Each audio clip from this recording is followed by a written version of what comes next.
Selamat sore kawan-kawan, Kang Ube dan teman-teman sekalian. Nama aku Gibran Muhammad Nur, bukan Gibran. Kalau Gibran kan anak haram konstitusi. Kalau saya alhamdulillah bisa menang ketua BEM tanpa bantuan paman lah. Sangat menarik ketika kita membahas soal dinasti politik, terutama dalam konteks Jokowi ya. Kalau kita ingin membedah pola pikir seseorang, kita harus tahu backgroundnya seperti apa. Jokowi adalah seorang Jawa Tulen.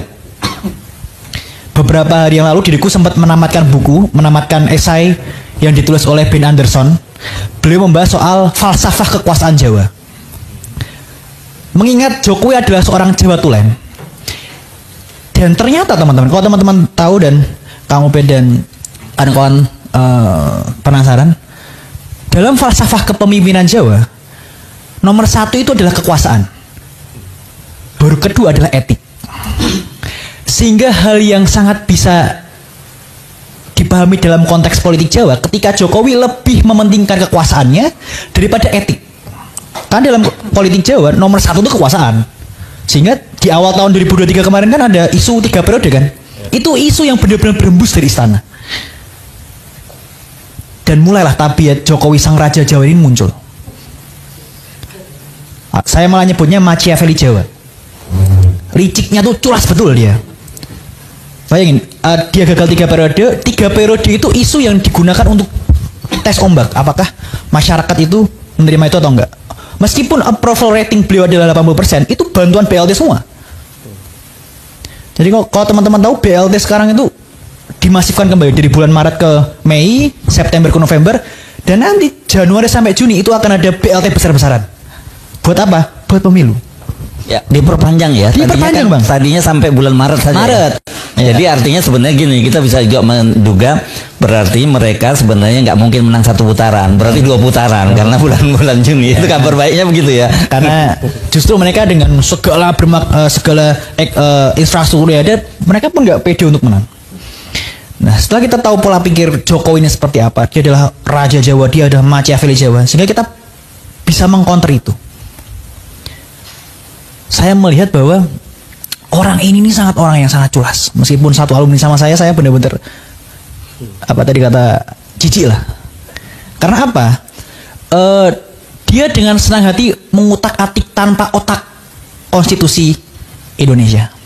Akan jadi presiden yang sangat hina, akan menjadi sebuah sejarah yang sangat hina ketika ada seorang capres dan cawapres, yang satu produk gagal reformasi, yang satu anak haram konstitusi, memimpin sebuah negara besar.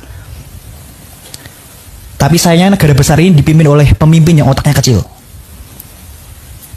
Jadi saya rasa ini menjadi sebuah tantangan buat kita anak muda, bahwa Raja Jawa ini mau nggak mau kita harus tumbangkan. Entah itu secara ideologis maupun secara konsep. Karena kalau teman-teman tahu, saya menyebutnya politik porno. Jokowi dan terah politiknya itu benar-benar tanpa malu, secara vulgar melakukan segala cara untuk melanggengkan kekuasaan. Pernikahan Anwar Usman dan adiknya Jokowi itu sudah disetting. Kemudian beralih ke ini yang terbaru kan, penunjukan gubernur daerah khusus Jakarta itu kan dibeli oleh presiden. Ya. Buat siapa itu? Buat rahanya Jokowi lagi.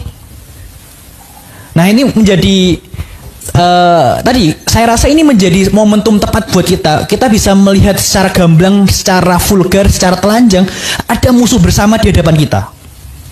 Dan ini bukan seorang figur, ini adalah sistem, ini adalah tabiat, ini adalah otak, sifat. Bukan, saya tidak membenci Jokowi secara personal.